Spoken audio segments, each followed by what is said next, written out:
Bom dia, pessoal! Hoje, então, vamos para mais uma aula, a segunda e última parte de citoplasma e as suas organelas citoplasmáticas. Na aula passada, nós vimos o que era o citoplasma, o citoesqueleto, o retículo endoplasmático liso e rugoso, os ribossomos, né? E hoje, então, nós vamos continuar no complexo golgiense. O complexo golgiense tem esse nome em homenagem ao seu descobridor, o Camilo Golgi. Ele é uma organela membranosa formado por uma pilha, né, de sacos achatados e pequenas vesículas esféricas, pequenas vesículas, né, umas bolinhas. O complexo golgiense ele é muito importante, assim como todas as outras organelas, né? Ele recebe proteínas e lipídios do retículo endoplasmático, tudo está interligado na célula, né?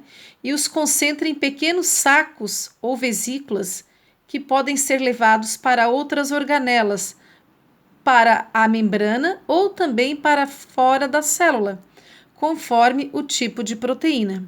Então, aqui nós temos desenhos, imagens, né, do complexo de Golgi. Então, é esse conjunto aqui de bolsas achatadas e aqui são suas vesículas esféricas que ele secreta.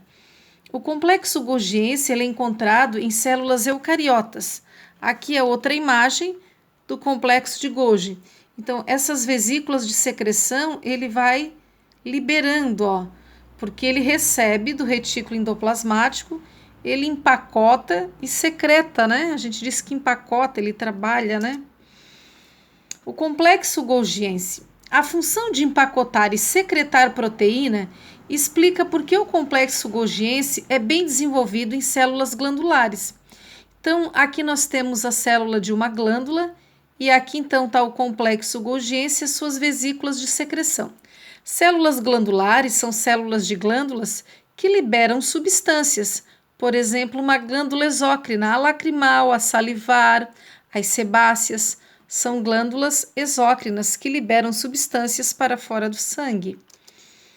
Aqui então tem uma outra imagem que mostra essa ligação.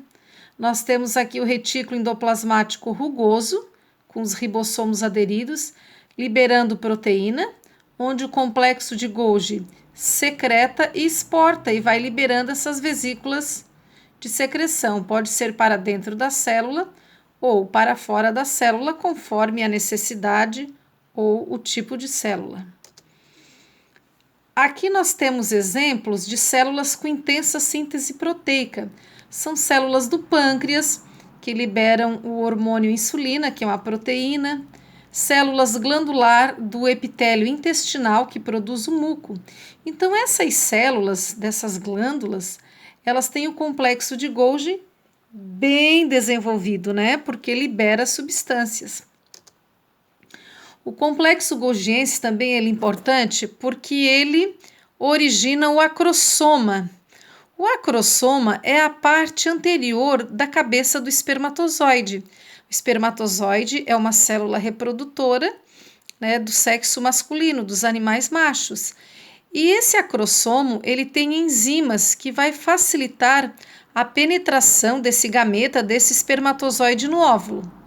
O acrossoma, ele tem a sua origem a partir do complexo golgiense da célula que origina o espermatozoide.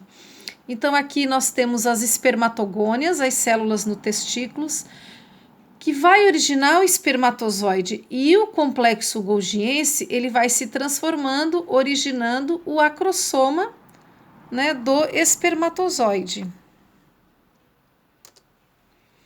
A próxima organela é o lisossomo. O lisossomo, ele tem enzimas digestivas. Então, nós estamos vendo um esquema ali, uma figura representando o lisossomo. Então, ele é muito importante porque participa da digestão. Ele é responsável pela digestão celular. Então, células eucarióticas animais que vão ter lisossomo. As plantas, os vegetais, como fazem fotossíntese, produzem seu próprio alimento, não têm lisossomo. Quando o lisossomo ainda não fez a digestão, ainda não participou, é chamado de lisossomo primário, está esperando ali para fazer a digestão. Então, também é encontrado em células animais e também em protozoários. Aqui nós temos, olha só, como tudo está interligado, né? O retículo endoplasmático rugoso, com os ribossomos, liberam proteínas que são armazenadas empacotadas no complexo de Golgi, e essas proteínas enzimas vão fazer parte do lisossomo. O lisossomo, como vocês estão vendo aqui no esquema, ele pode fazer 2 tipos de digestão. Enquanto ele não faz ainda, ele é chamado de lisossomo primário. Quando entra uma partícula alimentar na célula, ele vai lá, funde-se, forma um vacúolo digestivo, digere a substância e libera o resíduo. Ou ele também pode se tornar um vacúolo autofágico. Ele pode digerir organelas velhas, organelas que não têm mais função na célula. Ele acaba digerindo essas partículas, digamos assim, que não têm mais utilidade à célula, fazendo a renovação celular. Então, é um vacúolo autofágico, uma autofagia, ele auto se alimenta. E aqui é um vacúolo heterofágico, está se alimentando de uma partícula que entrou na célula. Aqui seria a membrana, né, a parte fora da célula, e aqui dentro da célula. Então, o vacúolo heterofágico, repetindo ali o desenho, é quando o lisossomo se funde com uma partícula digestiva e realiza a digestão. Já o vacúolo autofágico é quando o lisossomo ele remove organelas ou partes desgastadas da célula ou que não é mais necessário para o próprio funcionamento da célula. Então, vai se formar um vacúolo autofágico. Por esse processo chamado autofagia, a célula mantém suas estruturas em permanente reconstrução, podendo mesmo construir uma parte nova à custa da destruição de outra mais velha. Então, vai promovendo a renovação celular. A outra organela que a gente vai ver são vacúolos. Esses vacúolos até a gente já viu, né, em outras aulas. O vacúolo digestivo acabamos de ver, é a união do lisossomo com os fagossomos, com a partícula a ser digerida. Os vacúolos contrácteis ou pulsáteis, eles estão presentes nos protozoários de água doce. Aquele ser unicelular que vocês estudaram lá no 6º ano no ensino fundamental, uma ameba, um paramécio, é um ser unicelular. Então, esse vacúolo pulsátil elimina o excesso de água das células. Como esses seres não têm rim, não produzem urina para eliminar o excesso de água, é o vacúolo contráctil que vai fazer essa função. Já os vacúolos de suco celular, eles são grandes, né? Eles ocupam quase toda a parte da célula. Eles armazenam líquidos, pigmentos e substâncias tóxicas que funcionam como defesa contra animais herbívoros. Então, esse vacúolo de suco celular, ele é encontrado somente em célula vegetal. O vacúolo contrátil, então, nos protozoários de água doce. E o vacúolo digestivo, então, em células animais, quando se faz a digestão do lisossomo. Aqui nós temos um protozoário paramécio, aqui onde estou apontando com a seta é o vacúolo contráctil. Aqui temos a ameba, esses seres são microscópicos, unicelulares. Tem o vacúolo contráctil, onde elimina o excesso de água. Aqui nós temos uma célula vegetal e o vacúolo, né, de suco celular, esse azul grande, onde vai armazenar líquidos e pigmentos. A próxima organela é muito importante, são as mitocôndrias. Todas são importantes, né? A mitocôndria é considerada a usina da célula. Por quê? Porque ela faz a respiração celular aeróbia, né? Aeróbia porque utiliza o gás oxigênio e com a respiração produz energia em forma de ATP. Então, como produz energia, ela é chamada de usina da célula. Ela é encontrada apenas em células eucariotas. A mitocôndria é uma organela membranosa. Vejam que ela tem a membrana interna, a membrana externa, as cristas mitocondriais, a matriz mitocondrial, e ela, independente da célula, tem os seus próprios ribossomos e tem DNA próprio. Então, é uma organela que tem DNA próprio, ela se autoduplica independente do núcleo da célula. Aqui uma outra visão, então, de um outro desenho, né, de uma mitocôndria. evidenciando o DNA, a matriz mitocondrial que preenche a membrana interna e externa e as cristas mitocondriais. Aqui ela está cortada ao meio. A mitocôndria, além de ter DNA, ela tem o RNA também e os ribossomos, como falamos. Então, as mitocôndrias, ela tem um equipamento próprio, uma maquinaria própria para a síntese de proteínas. Então, ela produz proteína independente dos ribossomos lá do retículo endoplasmático. E o DNA da própria mitocôndria garante a autoduplicação dessa estrutura. E, desse modo, o número de mitocôndrias se mantém constante quando a célula entra no processo de divisão celular. Vale lembrar que, dependendo da célula, o número de mitocôndrias varia.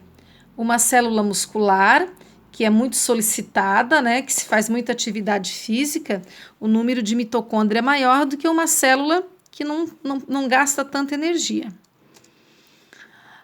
Interessante mencionar aqui a teoria endossimbiótica.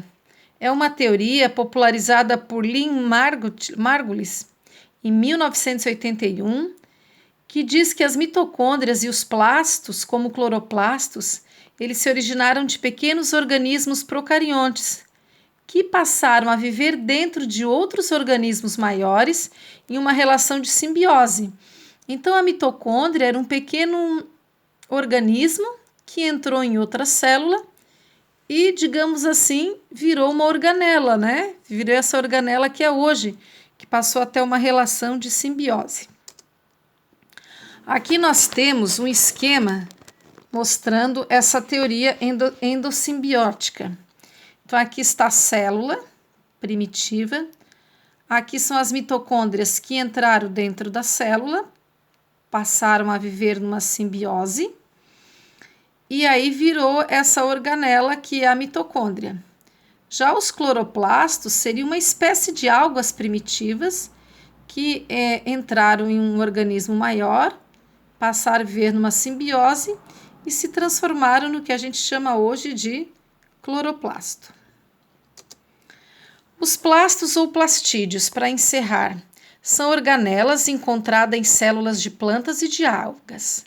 E há vários tipos de plastos. Nós temos os leucoplastos, são incolores, não têm pigmento e armazenam substâncias, como o amido, por isso são chamados de amiloplastos.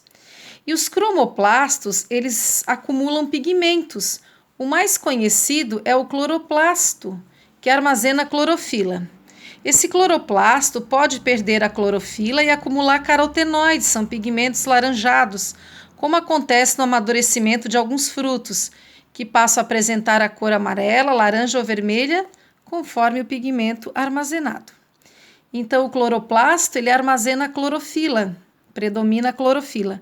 A clorofila é o pigmento verde, muito importante porque realiza a fotossíntese. Então, aqui é uma foto de microscópio, mostrando células vegetais com os cloroplastos, que são essas bolinhas verdes. Aqui um desenho de cloroplasto, tal como a mitocôndria. Tem membrana externa, membrana interna, as lamelas, estromas, tilacoides, granos, espaço intramembranosos e também tem DNA próprio. E o cloroplasto, repetindo, ele é muito importante, que armazena a clorofila absorve a luz solar, muito importante para a fotossíntese.